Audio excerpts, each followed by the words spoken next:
माँ जितनी बूढ़ी होगी, बाप जितना बूढ़ा होगा उतना अच्छा लगता है, खुदा की कसम। जितना बूढ़ा हो जाए ना अब्बा, और ज्यादा उस पर प्यार आता है। जितनी बूढ़ी हो जाए अम्मा, और ज्यादा अच्छी लगती है, क्योंकि उसमें बचपना आना शुरू हो जाता है। तो हम तो अपनी दादी को याद करते हैं ना, कैसी बूढ़ी हो गई थी, ऐसी ऐसी बातें करती रहती थी। हम जब बाहर निकलते थे ना दादी से छुप के, अच्छा बूढ़ों में पंचायतें बहुत होती हैं, किधर जा रहा है किधर से आ रहा है। बूढ़ों में एक मसला ये होता है कि किधर जा रहा है, हर चीज की उनको रिपोर्ट चाहिए, और सुनते ऊंचा है।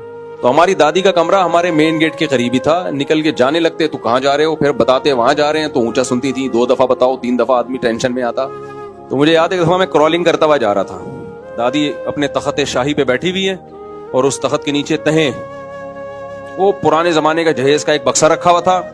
एक पानदान हुआ करता था पहले हिंदुस्तानी औरतों के पास, कत्था चूना, उसमें इतना सा पान लिया, वो लगाती थी, कत्था चूना लगा के मुंह में रखा और अपनी नीयत बांध ली। ये काम थे।